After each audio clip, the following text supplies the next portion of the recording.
In this video, you'll learn how to create a new workspace on Slack.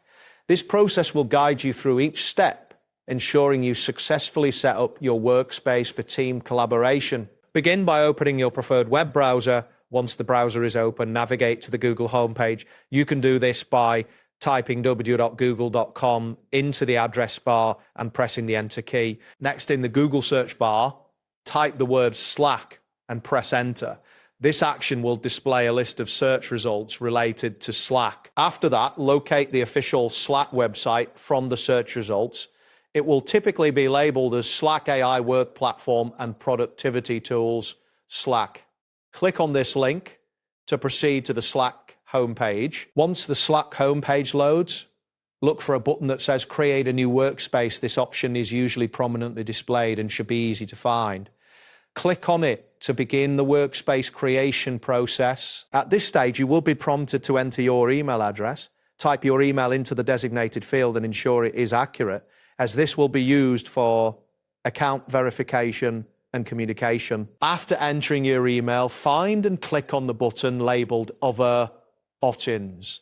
This action will reveal additional methods for signing up, including using Google. Next, select the option labeled Google to proceed with the Google sign-in method. This will redirect you to the Google account login page. On the Google login page, you will need to click on the email address associated with your Google account.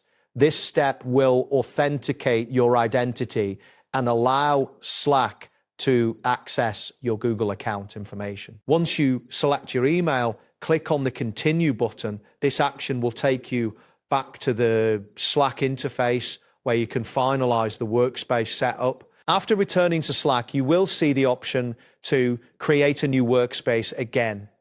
Click on this to confirm your intention to create a new workspace. Now, you will be prompted to name your Slack workspace. Type in a name that your team will recognize, such as the name of your company or project. You can always change this later if needed. Next, click on the button labeled Next to move forward in the setup process. This will lead you to the next step in configuring your workspace. You will now be asked for your name.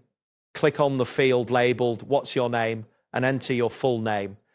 This information helps team members recognize you. After entering your name, you will see a prompt indicating that adding your name and profile photo helps others connect with you easily. Click on the same field again to ensure your name is entered correctly. Once your name is entered, click on the Next button to advance to the next part of the setup process. You will then see an option to invite your teammates.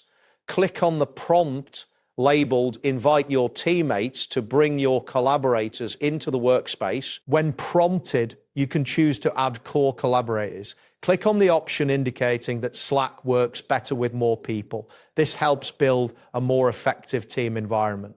Next, you will have the opportunity to click on the Next button to continue without inviting anyone immediately. You can also select the option to skip this step if you prefer to set up your workspace without inviting teammates right away. If you decide not to invite anyone, click on the button labeled Skip Without Inviting. This allows you to finalize the workspace setup without any immediate invitations. After this, click on the button that states Don't invite anyone to confirm your choice. The system will then initiate the workspace creation process. You will see a message indicating creating your workspace. This may take a moment as the platform sets everything up. Once the workspace is created, you will see a confirmation message that states workspace created. This indicates that your new Slack workspace is ready for use. Finally, click on the button labeled Continue with Free to access your newly created workspace and start using Slack for collaboration. That wraps up today's guide. Thanks for watching, and catch you in the next tutorial.